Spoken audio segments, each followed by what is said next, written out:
Hey guys, how's it going? Doing some little late night tuning tonight on the dyno. We got a 4th gen F body on the dyno over here. So you can see we got this cool Harger orange color.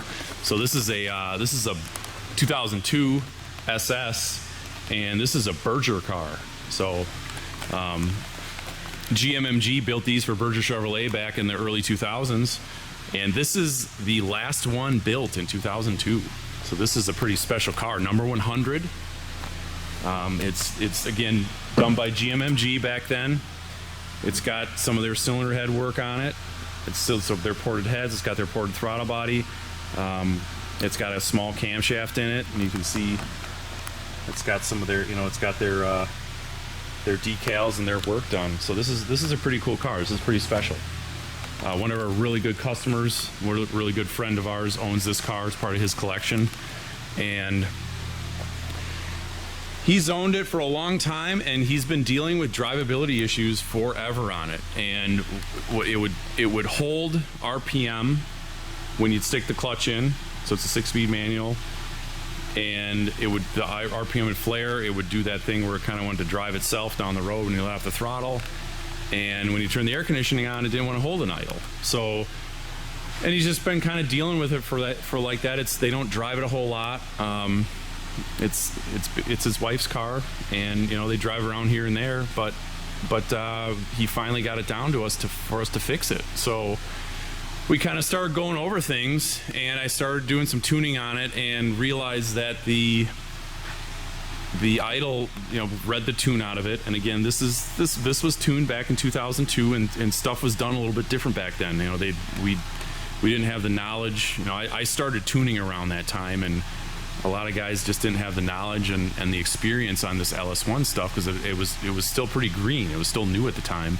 HP tuners had just started releasing stuff. EFI Live was around. Guys were using EFI Live. But there was still a lot of kind of older school ways of doing stuff. So what they ended up doing, and which is still a thing, I still see it, but they ended up drilling the throttle plate. So in the throttle blade on these LS1 throttle bodies, there's a small little hole, and guys would drill that hole out. It's like an 1/8 inch hole. They drill it out to like a 1/4 inch or bigger to try to get more air into the engine to get them idle with a cam. Well, what happens then is the idle system then tries to compensate. So when it comes back down to idle, it's seeing this extra airflow through the mass airflow sensor to try to hold an idle, and it'll just try to shut the IAC down. And basically what would happen is the IAC motor would be completely shut, but still there's still enough air coming through that hole, that big hole in the throttle blade, to hold an idle. So you're just kind of artificially forcing idle, mechanically forcing idle. Also, the throttle stop screw was cranked up probably 2 or 3 turns over what they're normally cranked up to. So and so it wasn't acting right. It wouldn't idle with the air conditioning on, because it didn't know how much airflow to add with the air conditioning, because the IAC motor was completely shut, with the fans off and the AC off. And then you turn the AC on, the fans would turn on, and there was all this extra load, and it had learned in this completely reduced IAC, and then all of a sudden you demand it, and yeah, it was all screwed up. So we changed out the throttle plate back to a stock LS1 throttle plate, and I got the drivability dialed back in on it. And I'm just doing some dyno pulls on it now to see if we can gain some more power out of it. Now, the wide open throttle, I'm going to kind of go into detail about the tune, because again, back then guys were kind of doing this a little more crudely. They had just changed the injector flow rate to add fuel by like 8%. So the timing tables were stock, the mass airflow curve was stock, the VE table was stock, all for just a 2002 P01 411 computer. So we went over it, got it all dialed in correctly. I did a couple rough pulls to start, and I'm going to do some working pulls now on it. So I basically got the tune in. I did a couple half pulls on it just to make sure that the timing was where I want to start, with some low timing, and the air fuel ratio was about where I needed to be. So I'm going to get it spun up on the rollers here, and probably take 5 pulls or something like that, maybe 6 pulls to get it dialed back in. I'm going to work the timing up. This is a Wisconsin car, so mainly 91 octane. So I'm going to work the timing up little by little. Usually 91 octane doesn't quite take as much timing as 93 octane like we have down here in Illinois with the 10% ethanol.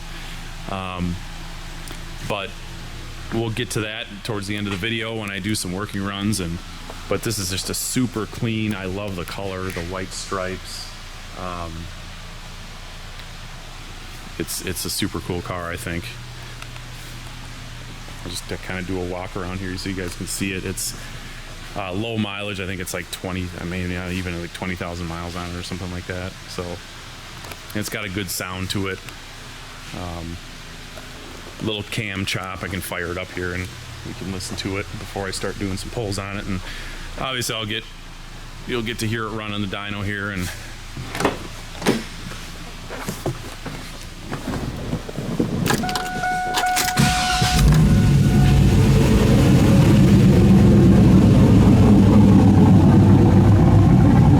so nothing too radical. And I apologize for not knowing exactly what cam. I don't remember if GM had their hot cam back then and that's what they were using, or if GMMG was doing spec'ing their own cam for Berger for these things. But yeah, so it's just got a little bit. It's not, you know, nothing crazy. Just a little chop. Sounds really nice. It's got long tube headers on it. I'll shut it off so we can.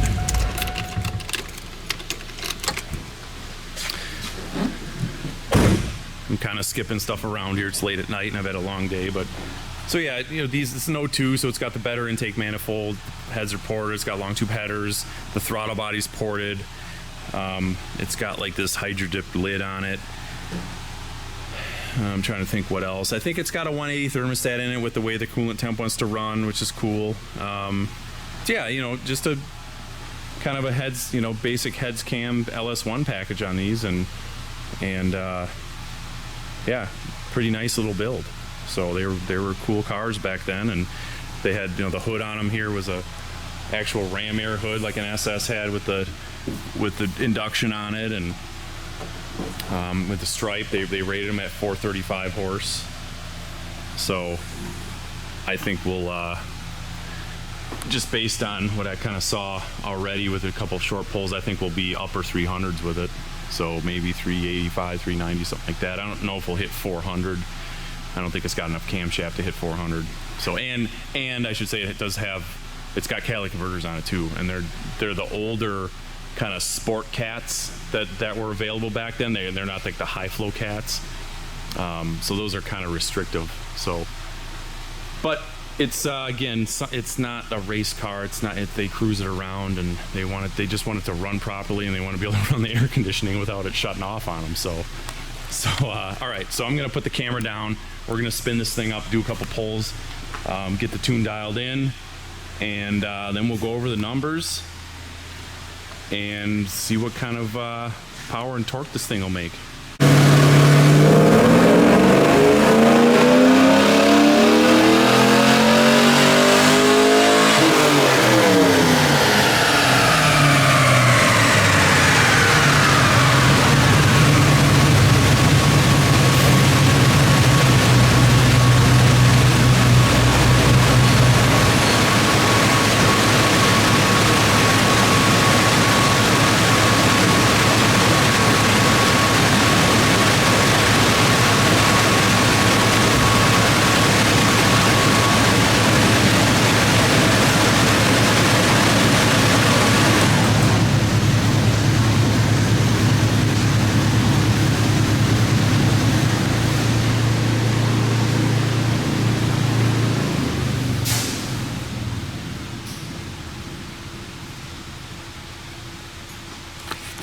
All right, let's go check these dynographs out.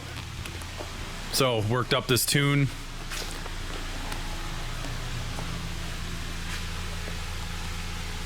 So we'll kind of take a look here at our final numbers, kind of where I ended up on those. I did about 6 working runs. I'm just showing you the kind of the cleaned up ones. It was kind of messy to start, so I didn't record the first couple runs because I was cleaning a bunch of stuff up in the tune to make it even close. So what we have here, this was about 22 degrees of timing, peak power. So I'm going to talk, we'll kind of go over torque and power. So peak power, I got the fuel in line. The fuel was all over the place, and that's what I was kind of doing on the first 2 runs. I got the fuel worked up, so my air-fuel ratio was nice and flat. Pretty close. I made a couple little tweaks, but I usually do that first. I'll put the timing really conservative on something that I'm kind of starting a little more from scratch on something like this, and I'll work the air-fuel ratio. Unless the timing is like way out, then obviously I got to get the time, but I'll get the timing close and just have it, 3-4 degrees lower than I'm kind of guessing where I'm going to end up at, and get the air-fuel ratio worked up so that's nice and flat, and then I can start creeping up on the timing. I like, when I'm doing tuning, I really only like making changes to one thing at a time. When I'm searching for horsepower, I don't like throwing air-fuel at it and then throwing timing at it or taking time out, and because then you'd start to kind of chase yourself a little bit. So I like to get the air-fuel worked up, make that nice and flat, then start inching the timing at it, and then you can kind of watch the power come up as you throw timing at it. So I got the air-fuel ratio. I was like 22 degrees of timing here. 390, I was about 24. Then I put 26 and a half, and then this final pull was 27 and a half. So you can see actually we went a little backwards. My peak torque timing was about the same. I think I was like 21 and a half on this one, 23 on this one, 25 on this one, and well, if you go look at the logger, I think I ended up about 25 and a half or 26 on this one. So I'll probably leave this here for torque, about 20. We'll look at the log in a sec. I'll probably dial the timing back at the peak here, up in here, back down to 26 and a half or 27. I think I'm at 27 and a half. So that's how I was able to gain that 10 horsepower, basically, just putting a little more timing at it. So the tune was a little rough, and had to clean it up, and we were able to gain a little bit of power. So that's looking pretty good with the mild cam this car has. We're not going to see 400 out of it. It's got it does have it is an 02, obviously.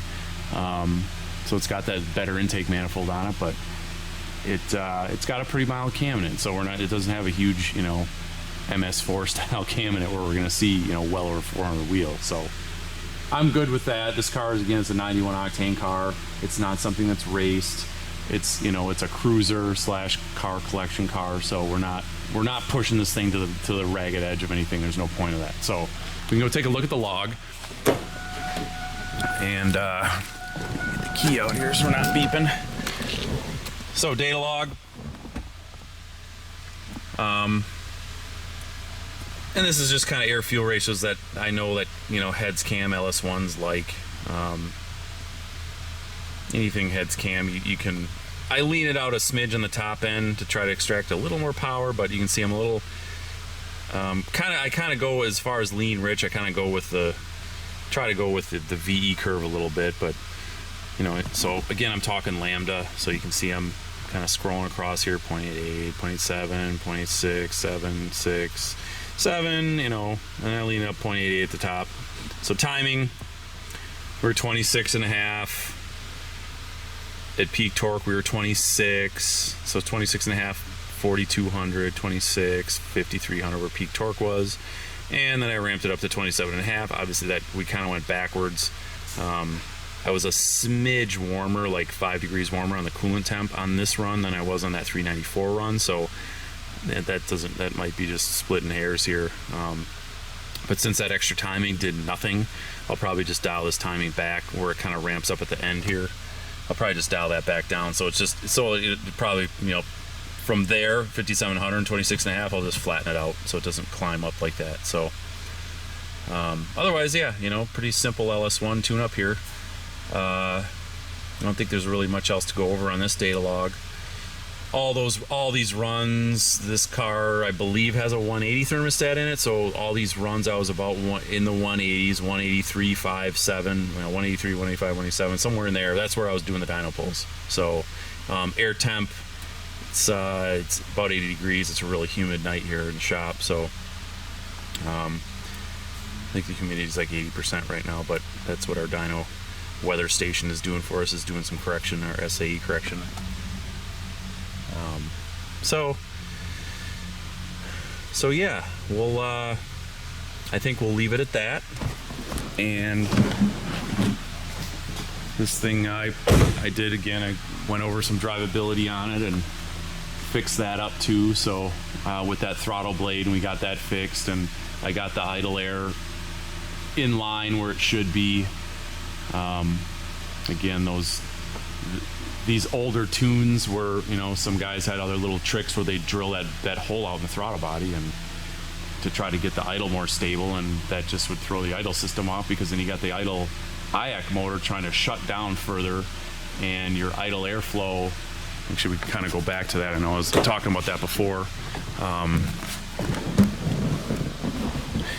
And what happens is you get this, and I'm not going to be able to really show you, I didn't have any data log at idle here, but what happens is you get this desired idle, and this is how I've learned to tune LS stuff with an IAC motor. This idle desired airflow, you get that too far out of line with the, if you're using a mass airflow sensor, if you get those two numbers too far out of line from each other, it's really hard to get the idle tuned in right, because then you're chasing the ECU is thinking, well, why, you know, this is so low, but it's comparing these two basically. It's taking the mass airflow sensor grams a second, the air coming into the engine, and it's trying, you know, it wants to try to match at idle. It doesn't have to, but it wants to be close. If these two numbers are close at idle, it's way easier to tune a cammed LS1 than it is when you try to do crazy stuff with the IAC and drill holes in the throttle body and throttle blade and all that stuff. You can make them idle even with a really big cam. Now, really big cams, again, I don't MAF tune, we delete the MAF. You start getting something really big and choppy, and the mass airflow sensor signal starts getting really erratic, and it just doesn't work. So we do V only. I do a speed density tune on those. But then you can use either dynamic airflow, or there's other stuff you can log to that's kind of simulating what the grams, the airflow coming through the engine is in grams a second. And you can see this car I did do, like in this particular spot here, you can see I did do all these LS1s. I do obviously tune the VE table to line up with the mass airflow. So I put them in speed density tune, dial in the VE table, and then turn the mass airflow sensor back on and run them in a blended state. Now again, big cam, I'll just leave the mass airflow sensor shut off, or we'll just delete it. Unless it's an emissions car that has to have an OBD2 emissions plug-in where I can't have that mass airflow code set in the background to revert to VE. Otherwise, there's custom operating systems you can use too. For these, there's, you know, these cars have been around for so long, there's tons of stuff, tons of ways to tune them. This is just the way I do it. Small cam, stock and small cam, I leave the mass airflow sensor. Big cam, obviously forced induction, I'll do a speed density tune only. So yeah. So that's where it's at with the idle. Those are the things I do with the idle. And you know, those two things are, that desired idle airflow only applies when you're below a certain throttle position in RPM, when the car goes back into idle control. So you can see here at the end, it was spooling down, I was off the throttle, and it was back down into idle control, and it was trying to bring the RPM down. And so anyway, I'm starting to ramble, geeking out about this stuff.